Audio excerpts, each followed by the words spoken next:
财富的获取之路分为3种，分别是人行道、慢车道和快车道。走在快车道上的人，平均在10年以内可以达到100万美元级别的财富。这3条高速的快车道都是有最快的财富积累速度，能够把我们以最快的速度带到财富的目的。为什么说有的人在20-30岁的时候就能够退休，开豪车、住豪宅，满世界的去玩？而有的人却要努力一辈子，工作到60几岁退休，才能够过上舒适的退休的生活。另外还有一种人，究其一生始终在贫困线上挣扎，一辈子都过着吃了上顿没下顿的生活。很多人觉得这就是赤裸裸的贫富差距啊！造成这种贫富差距的原因是因为出生不同，机遇不同。的确，20多岁就能过上富豪生活的人，他的财富当然可能是继承的，继承的钱肯定是从他的父辈那里来的。那么他的父辈又是如何获取这些财富的呢？这些才是需要我们去关注和研究的东西。如果一味的把别人获得财富的原因归咎为出生或者运气或者机遇的话，那么这些想法只会让我们越来越觉得这个世界是不公平的，也会关闭我们进一步去思考和成长的空间。最近读了《百万富翁快车道》这本书，作者用非常浅显和生动的文字向我们解释了为什么有的人一生是贫困的，有的人到老了才能够积累到财富，而有的人却在年纪轻轻的时候就获得了财富。作者把财富的获取之路分为3种，分别是人行道、慢车道和快车道。他认为，如果一个人走在人行道上，那么他的一生就注定是贫穷的；如果他走在慢车道上，那么他的一生是平庸的，可能到退休的时候才能获得一些财富。而走在快车道上的人，才是能够真正获得财富的人。走在快车道上的人，平均在10年以内可以达到100万美元级别的财富。在人行道上的人大多没有自己的财务目标，也从来不会有什么计划。他们一旦有闲钱的话，就会立刻去旅游、买新车、买新衣服，或者是其他比较热门的消费品。人行道上的人一般都有一个共同特点，就是贪图及时行乐，追逐感官的刺激，要获取及时的满足感。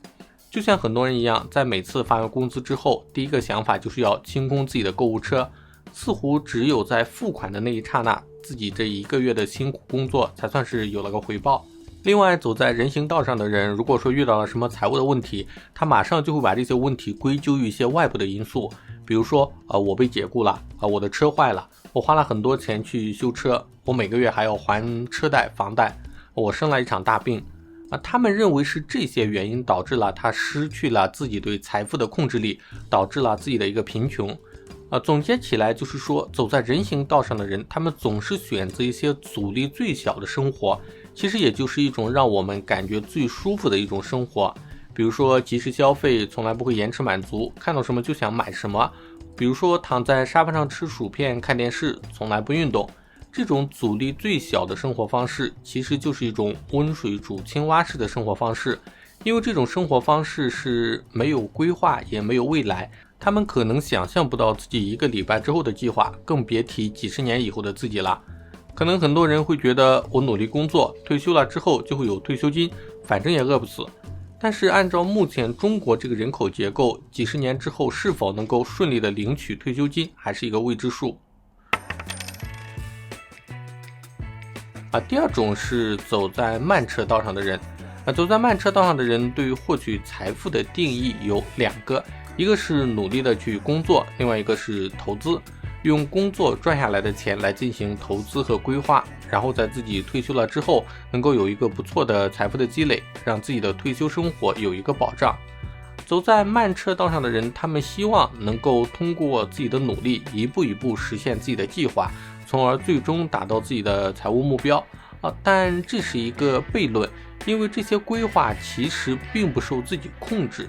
比如对于工作方面来说，一般计划是通过努力的工作，然后一步一步的往上晋升，晋升之后自己的工资就会提高，或者说通过不断的跳槽来提升自己的工资。但事实上是工作的人他始终是受到自己所处平台的限制，所有的人都不可能100%按照自己的计划来升职，因为所有的公司都充满了各种的不确定性，比如说公司倒闭了，自己失业了，晋升的时候也要面临不同的竞争对手，再加上办公室政治、老板、上司的喜好，每一点都能够影响自己的升职加薪之路。另外一方面是投资的不确定性，大部分的投资其实主要是股票、基金或者房地产，而这些投资都是要严格受到当下经济环境的影响。如果说自己刚好处在一个经济下行或者说经济停滞的一个时代，这样的时代往往会持续几年甚至十几年，那我们用于去投资的金额很大程度上就会停止增长，甚至会贬值。所以说要想通过投资来获取财富的道路是有缺陷的。即使说一切都按照自己的计划来进行发展，那我获取到足够的财富，那也是在几十年之后的事情了。作者说到，轮椅是放不进兰博基尼里面的，也就是说我们要尽量在年轻的时候，在自己身体和精力允许的情况下，能够享受的时候，来尽快的获取财富，这就需要我们走上财富的快车道。那么作者认为获取财富的快车道是什么样子呢？作者分享给了我们4个快车道系统和7个快车道的生意。4个快车道的系统，首先是租赁系统，比如说房地产就是一个租赁系统，我们可以通过购买房产然后出租出去来获取源源不断的资金收入。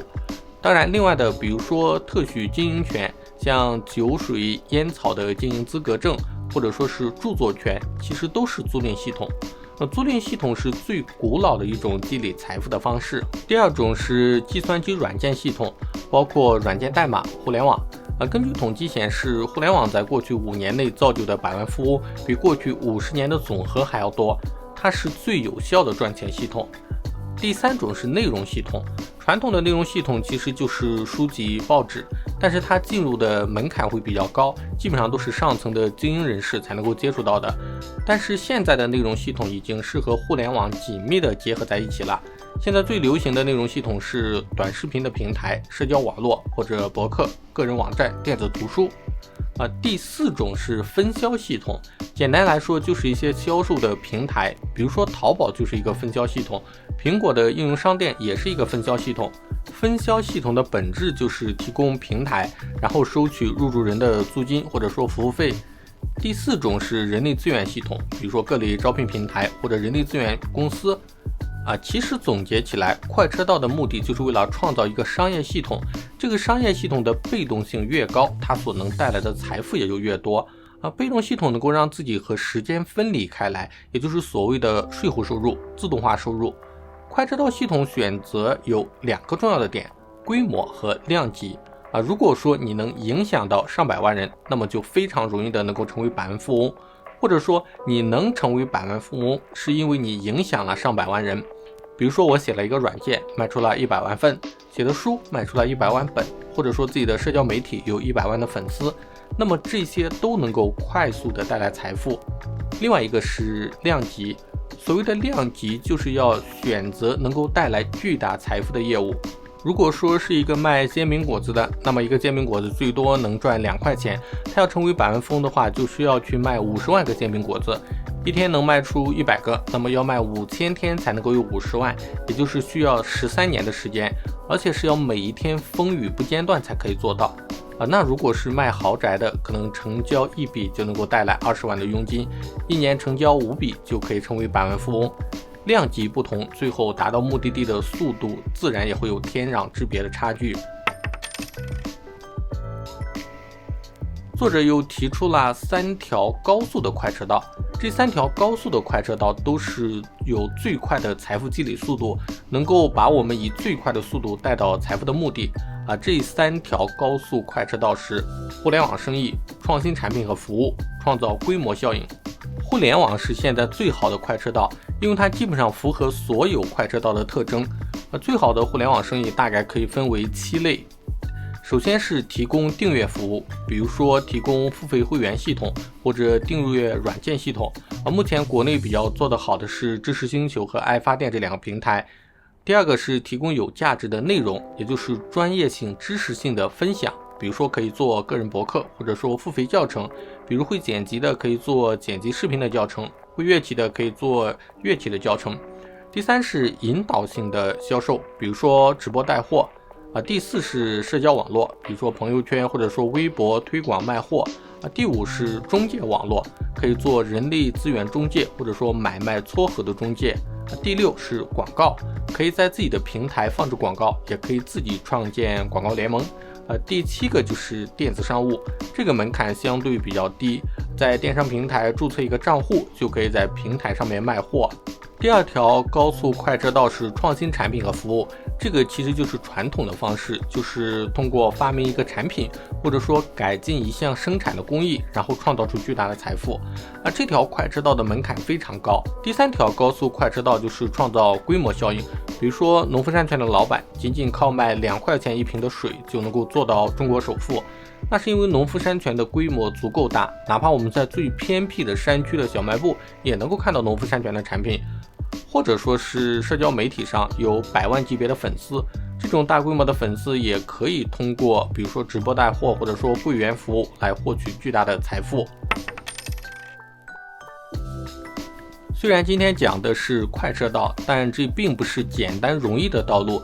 你并不会因为看了我这个视频就会成为百万富翁，也并不能通过你购买了某个99元的快付支付的课程得到。这个课程并不会让你致富，只会让卖这个课程的老师致富。我去制作这个 YouTube 的视频，也是为了吸引更多的人成为我的粉丝，扩大自己的影响力。有了影响力之后，一方面可以去做自己的内容系统，通过知识付费来获取财富，也可以通过规模效应来获取巨额的广告收入。比如说你点击了这个视频，我可能会有 0.01 美元的收入，那么如果有10万次点击观看，那我就会有100美元的收入。而且这个收入完全是被动收入，收入和时间是不成比例的。我制作这个视频投入的时间是一次性的，但是它所获得的收入是源源不断的。只要我不删除这个视频，它就能够源源不断的宣传我的频道，吸收更多的粉丝，源源不断的获取点击，获取广告收入。当然，做这个视频的目的并不是为了让所有看到这个视频的小伙伴都去辞职，然后都去做快车道上面的事情。首先，不同人的价值观是不一样的。有的人他就愿意走在人行道上慢慢的散步，然后平静的过完自己的一生。那么你强迫他去快车道，他可能第一天就会出车祸了。如果你现在走在人行道或者慢车道上，想要转换到快车道，也不是一蹴而就的，而是需要一个缓慢的过程。就像我不会给人建议说让他马上辞职去做自媒体，虽然自媒体是一个高收益的事情，但同时它也是一个高风险的事情，它的失败率要远远大于它的成功率。那么在做之前，我们就要考虑一下最坏的情况是什么。如果说失败了，你是否能够承担那个后果？如果说无法承担后果，那么去贸然去转换赛道，并不是一个理性的做法。以上就是我的一些分享，希望能够对大家有所启发。欢迎大家在视频下面留言，分享自己的看法。如果觉得本期视频还不错的话，欢迎点赞分享，也别忘了订阅我的频道，点开小铃铛，这样就不会错过我的更新啦。那我们下期再见。